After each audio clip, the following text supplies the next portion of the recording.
folks. We're coming back at you with a playoff edition of our prep wrap-up. We're going to wrap up the 5 games we had for our area teams, and what do you know? It's a clean sweep, and you know how we like to toot our own horns on this video. We picked all 5 of our home teams to win, and all 5 of them did just that. So anyway, we'll go down with those 5 games. But I mean, what's your first, your overall reaction? And I mean, yeah, we've had some great football teams here.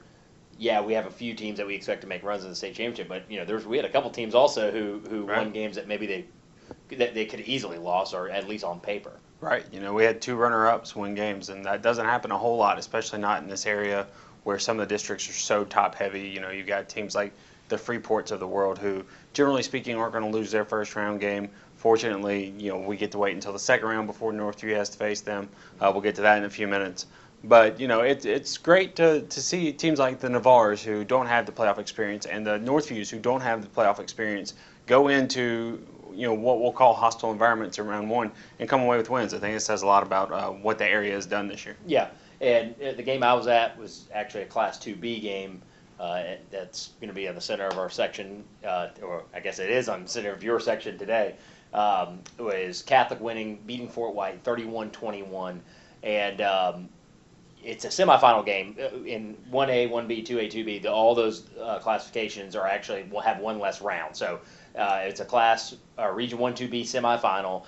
And, it's funny. It was typical Catholic. It looked like early. They got up 14-0.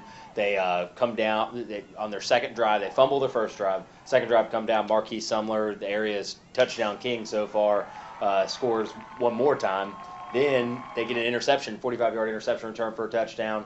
That makes it 14-0. And you're thinking, okay, well, here's Catholic again. They're going to roll up 40, 50 points on someone. And then here comes Fort White. They were able to sustain some drives. Had a 12-play drive before halftime to be able to cut the lead to 17-14.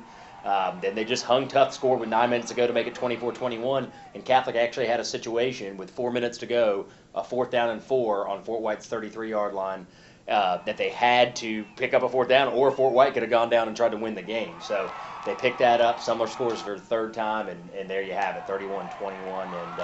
And, impressive performance from Catholic, considering they turned the ball over twice in their own territory. Their defense wasn't playing as great as it normally does. So pretty impressive performance from Catholic. They will move on. They will now go to Taylor County in the Region 1 2B final, which will be a 6:30 kickoff, our time 7:30 over there. So I was at 2B. You were at 3A. And tell us about that. PHS. What do you know? They've shut somebody out, right? Absolutely. That defense, that's what PHS has kind of hugged their hat on the last couple of years, and they had to again today. The offense sputtering a lot of different times. 4 times into the red zone before they actually end up scoring. It was their 5th trip into the red zone before they scored, and that was in the 4th quarter. Just tons of mistakes, shooting themselves in the foot. And, frankly, they weren't finishing. They would get to the 4, and then they would get a penalty, and then they would miss a field goal, or they'd have a bad snap on a punt.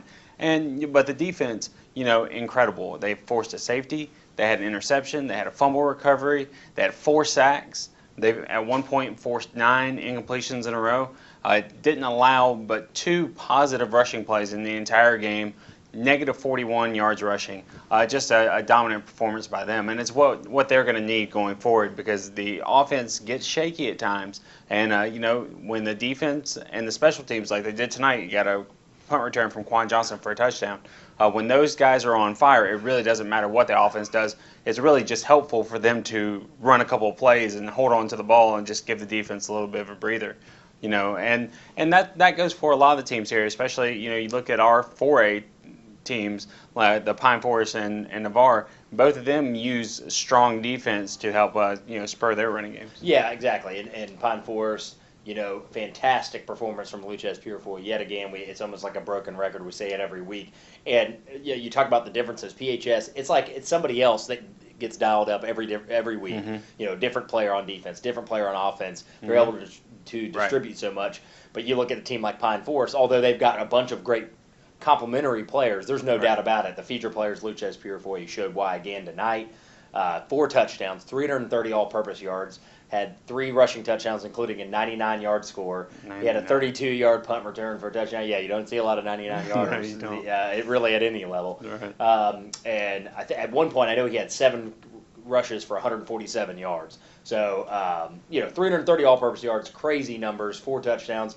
And they dismantled, as I said they would on that Friday video, they dismantled Crestview. It was 42-6, but actually Crestview just scored that last touchdown and didn't even kick the extra point as time expired. So, really, this was a 42-0 game. Pine Forest in firm control. And they will now host, which will set up the big blockbuster local game next week. They will now host Navarre, who pulled off a big W over there in Niceville. Yeah, another big game out of Colton Kane. 3 touchdowns out of the guy. You get another touchdown at the end of the game out of Dwayne Carter, but Colton Kane, what a stud. 2 passing touchdowns, including one that was on 3rd and goal. And then another one, man, how many rushing touchdowns can this kid get and not be considered a dual threat? Right. I mean, you don't hear a whole lot about his legs, but man, it seems like every game he has at least 1 score. And what can you say about Navarre?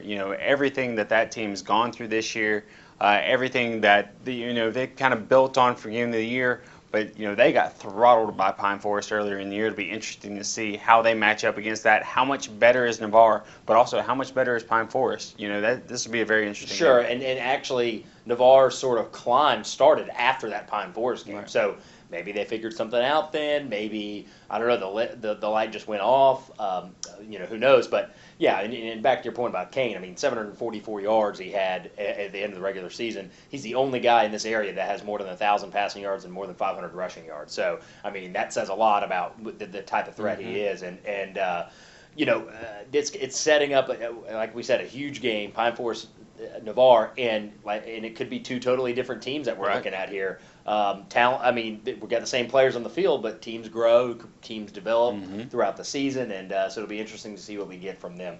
The last game was in Class 1A, as we alluded to at the top. Northview goes to Bluntstown and wins 20-7.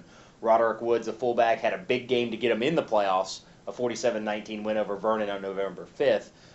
Then he comes back and has a huge game in the playoffs, scores all 3 of Northview's touchdowns, runs for about 149 yards.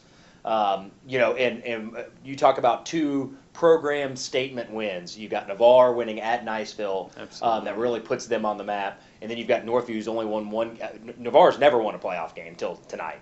Northview had won 1 playoff game ever, and they were 1-6 in their playoffs. Right. And then they go on the road and win. Now they'll have to go to Freeport, but where they already lost earlier this season. But regardless of what happens from this point forward, 2 huge wins for those programs. Oh yeah, and both teams. The great thing about it is a lot of times you don't get that second chance. Both teams get that second chance against their only loss this year. So it'd be very interesting to see how they, the coaches are able to game plan and kind of scheme for that. But it really is. It really says a lot about the area of football. And you think about, especially in 4A, look at that district that these teams played in. That's the sort of thing that prepares them for the playoff run. And I think that's why you see those 2 teams playing each other in the second round instead of, Niceville coming out as the winner in District 2. Sure. All right, well, those are our 5 games. We'll run down for next week. We will have Catholic going to Taylor County. We'll have PHS hosting Choctaw in round 2.